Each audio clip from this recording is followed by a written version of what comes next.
보현행원 가르침의 뛰어난 점 중에 하나가 이건 정말로 제가 볼 때 어떤 가르침도 따르지 못하는 그런 장점인 것 같아요. 그것은 보현행원은 모든 것이 저절로 되는 수행이다, 가르침이다 이런 겁니다. 이거는 제가 여러 번 걸쳐서 제가 또 강조하고 또 강조하고 또 말씀을 드리고 싶은데 제가 이제 보현행원 아니 부처님 가르침을 접하면서 참 많이 안타깝고 했던 게 그런 점 중에 하나가 그런 거였어요. 왜 뭐든지 이렇게 뭘 해야 되는가? 왜 닦아야 되는가? 이런 겁니다. 사실 부처님 가르침은 뭐 이 초기 불교는 저 닦는데 주력을 했죠. 근데 그거는 그 당시 부처님이 출현할 당시에 그 인도 사회가 너무 이런 부처님 그 깊은 가르침을 알기에는 아직도 덜 성숙한 분위기가 안 된 그런 제가 볼 때는 그런 이유가 있습니다. 부처님도 처음에 이제 그 깨치시고 나서 이런 가르침을 과연 지금 이 중생들이 이해할 수 있을까? 그 고민했다고 하지 않습니까? 저는 그 부처님의 고민이 좀 이해가 됩니다. 너무나 깊거든요. 그렇기 때문에 이걸 다 말해줄 수가 없어요. 단번에. 그러니까 이제 하나씩 하나씩 일깨워주는 겁니다. 그게 초기 불교죠. 그런데 그게 그랬다 해서 그걸 부처님의 가르침의 전부를 알면 참 답답한 일인 겁니다. 그런데 이제 대성에 와서는 그런 설명이 좀 필요 없으니까 왜 우리가 좀 공부가 된 사람들, 예를 들어가서는 과학자가 이렇게 어떤 이론을 발표하는데 아무것도 모르는 일반인들 상대로 이야기하려고 그러면 일일이 어떤 개념을 다 설명해 줘야 됩니다. 그죠? 제가 불교를 말씀드리면서도 불교 뭐 거의 모르시는 분들한테 얘기 들을 때는 이 용어 자체가 이해를 못 하시더라고요. 우리는 흔히 쓰는 그런 용어, 쉬운 용어, 뭐 보살, 뭐 깨달음 이런 용어, 이런 용어를 이해를 못 하세요. 이제 깜짝 놀랐어요. 그래서 제가 좀 더 쉽게 하려면 이 언어 자체를 더 쉽게 풀어야 되겠구나 하는 생각을 하게 됐는데 그게 참 어렵죠. 그 일반인 상대는 그만큼 어려운 겁니다. 그러나 어느 정도 공부가 좀 된 학부 이상, 또 대학원이나 석사, 박사급 이상들을 상대로 할 때는 모든 이야기를 뛰어넘어도 되지 않습니까? 기본 다 아시는 분들이니까. 그러니까 부처님이 처음에 설하실 당시의 분위기는 정말 그 노벨 과학상 정도 받는 분들이 일반 대중을 상대로 과학 아무것도 모르는 일반 대중을 상대로 강의하시는 수준이었다고 보면 됩니다. 그리고 이제 대승불교에 와서는 박사급 이상 대상으로 어, 강의하는 걸로 보시면 되고요. 아유 뚱뚱하게 길어졌는데 각설하고 그래서 저는 그 닦는 데 대해서 참 좀 일종의 불만도 많았습니다. 왜 꼭 닦아야만 되는가? 그럼 닦지 못할 인연이면 어떡하는가? 예를 들면은 그 불교의 대부분의 수행들이 보면은요, 그 대성에 와서는 많이 간소화됐지만서도 닦아야 되는데 주력이 돼 있습니다. 그래서 닦을 시간이 없는 분들, 또 닦으려 그러면은 전문가를 잘 만나야 돼요. 그 가르쳐 주는 분을. 그래서 스승이 중요하다고 이 뭐 모든 데 스승이 중요하지만 불교도 공부하는데 스승이 중요하다고 굉장히 강조를 합니다. 그런데 스승을 잘 만나는 것 자체가 굉장히 힘들어요. 정말 힘듭니다. 제대로 된 스승님 만나기가. 이거는 뭐 우리 학교 다닐 봐도 알지 않습니까? 학생 때 보면 알아요, 그죠? 그러니까 좋은 스승님 만날 그런 참 인연도 없고 그런 행운도 없고 또 전문 시간을 내서 그렇게 닦을 시간도 없고 그렇지 않습니까? 우리가 제대로 닦으려 그러면은 정말 생업을 포기하거나 가정을 포기해야 되거든요. 제대로 닦으려면은 그냥 생업에 종사하면서 가정을 지키면서 참 어렵습니다. 정말 힘들어요. 아니 거의 불가능하다 보시면 돼요. 일반 수행은 어느 정도 흉내는 낼 수 있고 그냥 맛은 볼 수 있지만은 전문 수행은 어렵습니다. 불교로 말하면 깨달음에 이를 수 있을 때까지의 수행 자체가 정말 희유해요. 우리가 우리 절집안을 보더라도 보통 안거, 이번에 동안거 들어갔지만은 한 2,000명 정도 스님들이 들어간다 그러는데 동안거 끝나고 나면은 깨쳤다는 분들 과연 몇 분 나옵니까? 아마 거의 없을 겁니다. 전문 수행을 해도 그래요. 근데 일반인들이 가기엔 참 힘들죠. 그래서 그게 참 불만이었습니다. 근데 보현행원은 그렇지가 않더라 말입니다.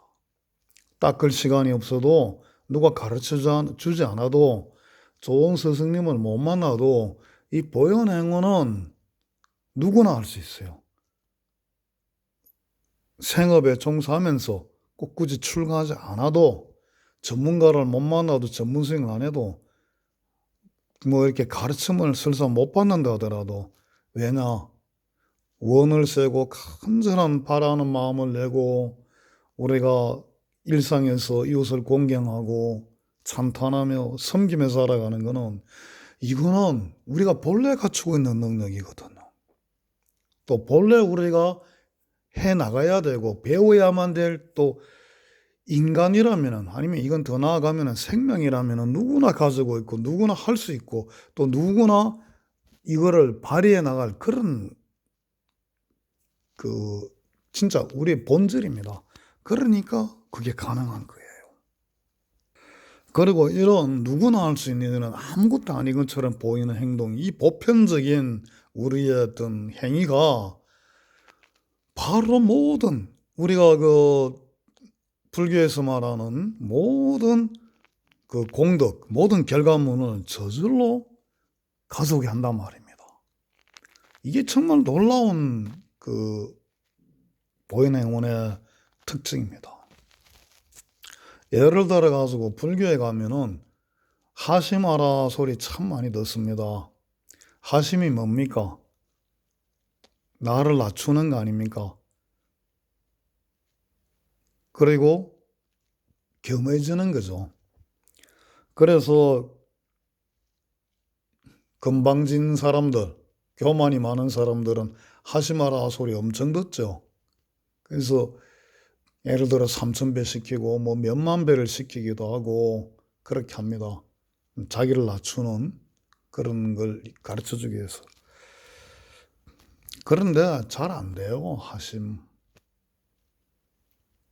하심이 됩니까? 우리 모두 잘나고 싶어 하는데 하심이 안 되는 이유도 뭐 조금 말씀드리면은 이 세상은 모든 존재가 커지려고 그럽니다.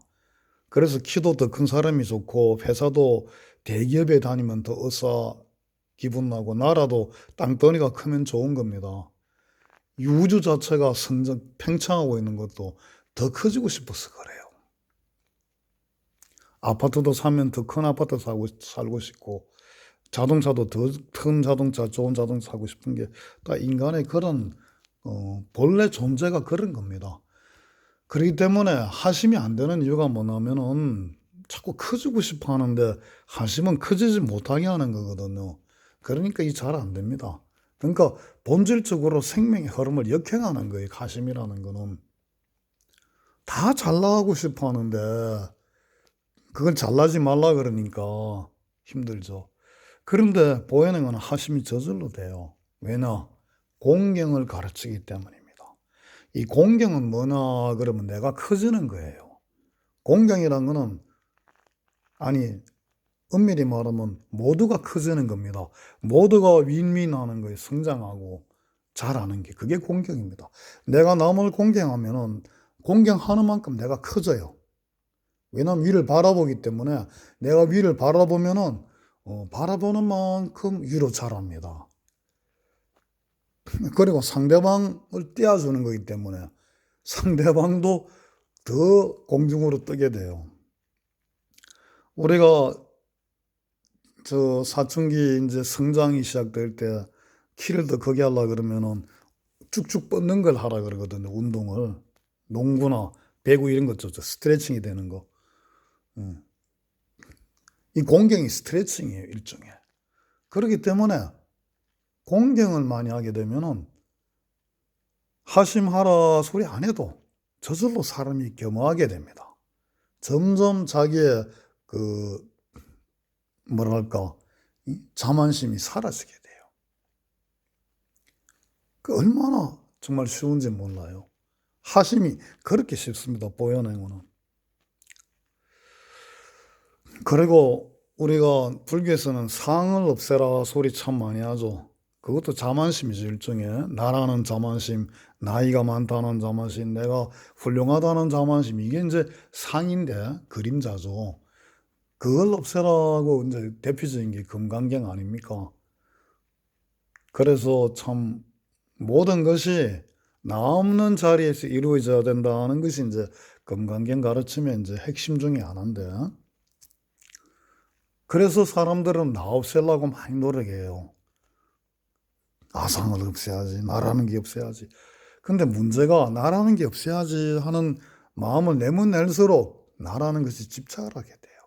그래서 참 금강경 강의하시는 분들 중에 또 금강경 하여튼 이사하시는 분들 중에 보면은 아상 없애라고 참 강의는 많이 하시는데 실제로 아상이 많은 분들이 참 많습니다, 보면은. 왜냐? 아상을 없애라고 말을 하면 할수록 아상에 끌려 들어가게 됩니다. 근데 보현행어는 아상을 없애라 소리 자체를 안 해요.